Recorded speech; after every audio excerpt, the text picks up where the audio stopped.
We who value individual liberty, I will use the term libertarians here without implying any specific doctrinal affiliation, will hopefully not content ourselves with viewing liberty as a mere beautiful abstraction, without relevance to day-to-day life. But if we are to actually live in a free world, as opposed to simply thinking about it, what should we do, and how should we go about doing it? I do not aim here to provide any sort of blueprint for steps needed to achieve a free society. However, I hope to provide guidance to Friends of Liberty with regard to general habits, assumptions, and rules of conduct that will enable them to more effectively infuse the ideas of freedom into concrete reality. These prudent principles, or alternatively, principles of prudent action and thought, are the result of my own 10 years of experience in advancing the ideas of liberty, and many of them were learned in the course of extensive trial, error, reflection, and adaptation. I hope that they will inspire others to acquire an orientation toward action in promoting liberty, and to develop additional insights and approaches as to how this can be done. Principle 1. Ideas are great, but we need liberty in our lifetimes. Obviously, one cannot have a world of liberty in any lasting sense without a philosophy of liberty that explains it and convinces enough people that it is valuable. Theoretical appreciation of liberty is therefore necessary, but it is not sufficient if we are to live in freedom rather than just think, write, and debate about it. Taking action to bring about more freedom in human interactions is more important than having the exact right ideas as defined by any given strain of liberty-oriented thought. Largely, the theory of freedom already exists, and while it can be refined and improved, the more challenging task is to embody in reality the tremendous insights that have been known for centuries. This requires the development of habits besides sound reasoning.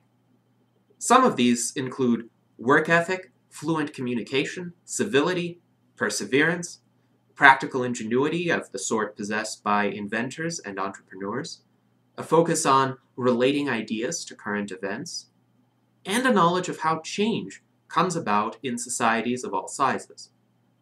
A good place to start might be to envision how one's own life might be different if one had the benefits of more freedom.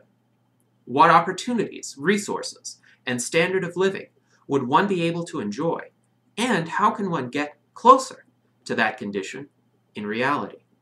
What direct actions can be taken to get one closer to enjoying that kind of life, even in a world of imperfect liberty? And how can advancing liberty on a larger scale help in that pursuit?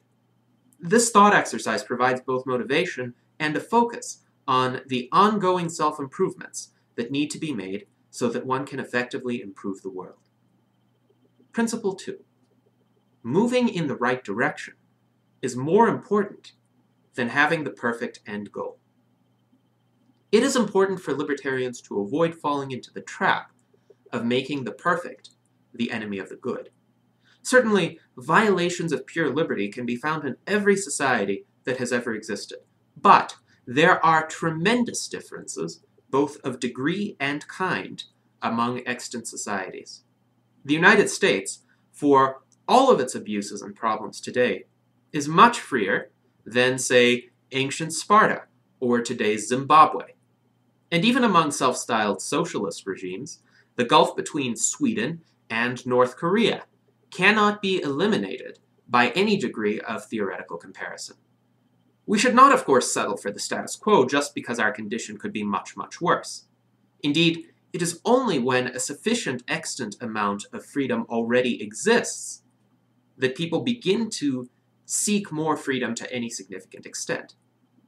The most important objective for a friend of liberty should be directional improvement, less initiation of physical force, less intimidation and fraud, fewer economic restrictions, fewer restrictions on personal choice and peaceful expression, less taxation, reduction and elimination of deficits, fewer lives crippled or lost because of wars and inefficiencies at home and abroad. Whether or not we will ever be perfectly free, however one would define that, is an open question. But there's no doubt that we can become freer than we are now, much freer. And we should want to actually live that way, instead of simply criticizing what exists. Anyone who would assist us in becoming freer, whatever his or her particular motivations or persuasions might be, is a welcome ally in that quest. Principle 3. Most disagreements on theory need not lead to disagreements on action. Indeed, most disagreements that libertarians have amongst themselves should have no bearing on the steps that ought to be taken and the cooperation and mutual goodwill that ought to exist in the effort to bring about a freer society. Whether one is a minarchist or an anarchist or someone who, like Friedrich Hayek, wants a significantly reduced central government that still provides some basic regulation and a social safety net, whether one is a thin or thick libertarian, whether one is an empiricist, rationalist, or objectivist, and whatever one believes about the best way to structure a government, if any, all of these questions only need to lead to substantive differences in action once we are far, far closer to a truly free society than we are today. Today's pressing questions are how to prevent thousands of Americans and hundreds of thousands of innocent civilians from dying abroad, how to stop the increasing censorship of the internet by national governments in the name of protecting intellectual property, how to eliminate the heinous war on drugs and war on terror that have taken so many innocent lives and inflicted immeasurable suffering, how to prevent the economic collapse of the West due to reckless fiscal and monetary policies by national governments and central banks, how to undo the morass of red tape in which even the most heroic and dedicated entrepreneurs struggle, how to lift the restrictions that prevent ordinary people from unleashing their latent creativity and inaugurating an era of unprecedented progress and prosperity. Freedom seekers of different persuasions, say a minarchist and an anarcho-capitalist, or an atheist libertarian and a Christian one, can agree fully on the desirability of all of these more pressing objectives. Indeed, it ought to be recognized that these are literally matters of life and death. Lives depend on the proper, liberty-respecting approaches being adopted to solve these problems. People who, for some reason or another, would not consider themselves libertarians, but who embrace liberty even implicitly in even one major area, can provide critical assistance in rolling back the abuses we see around us today. Civil discussion, disagreement, and intellectual examination always have a place in human association. Liberty-minded people can and should continue to explore the fine points of theory, but this should never result in personal attacks, ostracism, denunciation, or refusal to see the merits of another friend of liberty just because he or she disagrees slightly or even significantly about any given issue. The same kind of civility and default presumption of goodwill should be extended to most non-libertarians as well. Principle 4. Many approaches can work simultaneously and symbiotically. There is no single set path to arrive at a free society, at least not one that anyone knows of. The practical success of an approach will depend on a myriad of factors, both environmental and internal to the people who attempt the approach. Just as competition in a free market is a discovery process of what products best meet consumer demand and at what prices, so must there be an open, welcoming discovery process regarding the ideas that can achieve more freedom in the real world. Not everyone needs to pursue a given or single approach, and multiple different approaches can coexist and reinforce one another.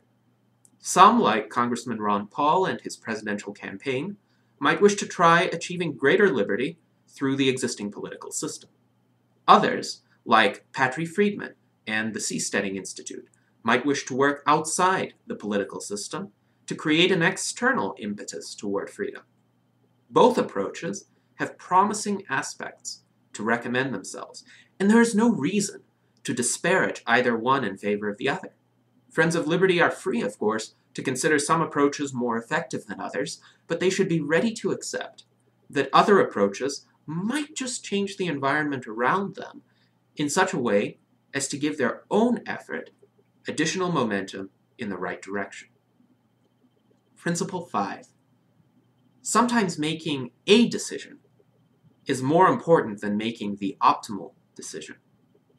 This is because time is the most limited resource of all, and it is better to have something of value to show for one's time than nothing at all. The person who achieves nothing because he was not sure of the best option to pursue is like Buridan's donkey, which starves to death because it could not select between equidistant hay and water. If you want to advance liberty, do not hesitate to try something new, creative, and ambitious just because you think it might have flaws, or another approach might possibly work better. Some errors are inevitable, but as long as no permanent damage is done, it is better to make the error, learn from it, and move on, than to sit idly in fear of failure. Ludwig von Mises and Friedrich Hayek, and many economists after them, recognized that much human learning is iterative, based on trial and error, rather than a predetermined plan that works perfectly the first time. Those who seek to bring about liberty should focus not on getting the right answer or the best outcome right away, but on maximizing the number of iterations they have to approach their desired world. This requires perseverance, resilience, and a continual willingness to adapt, adjust, and refine one's work while still doing it at full speed. Effective advocates of liberty will need to know how to innovate as they work, not before. Principle 6. To successfully persuade, one must first understand. It is difficult to convince others of the value of one's ideas if they believe that one just has a prepackaged ideology to sell them. The first step in persuasion is identifying the values and perspective of the other person, so that common ground might be found to build upon.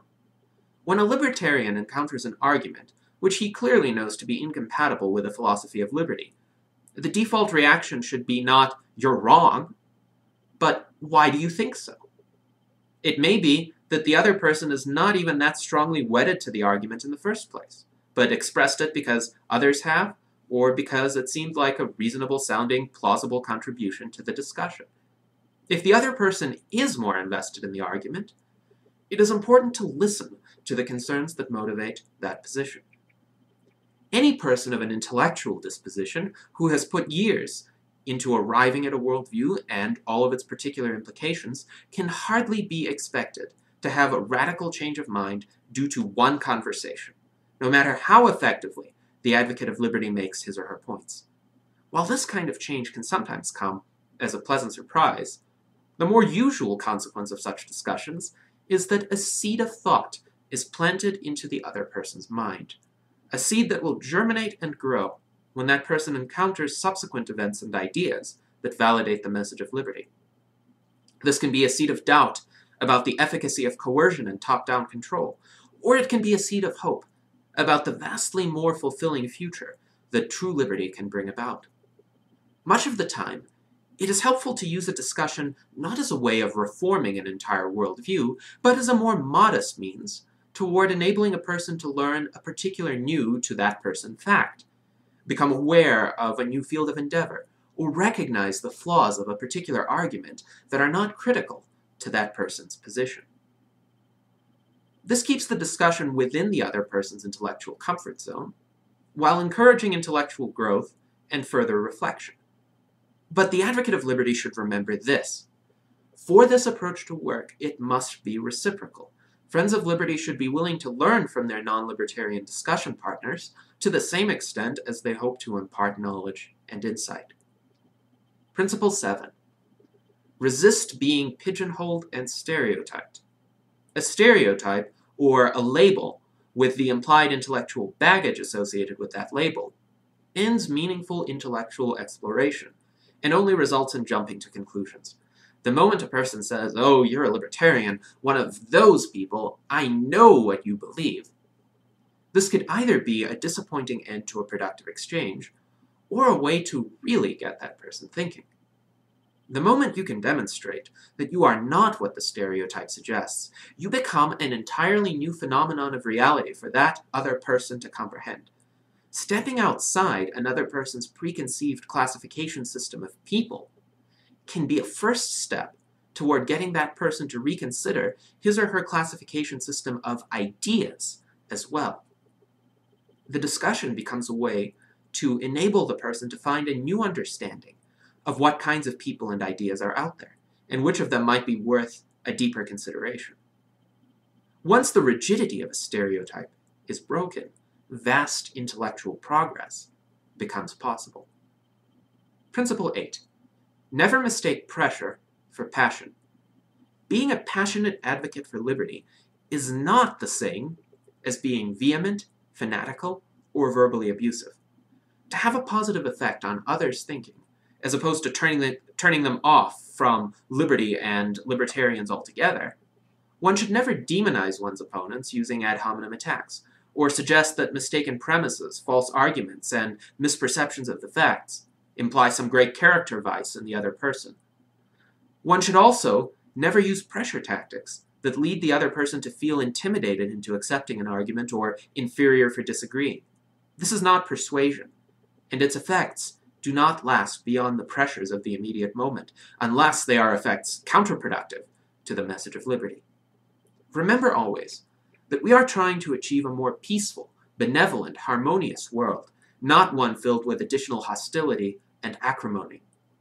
Leave the denunciation and demonization to totalitarian regimes and the Spanish Inquisition.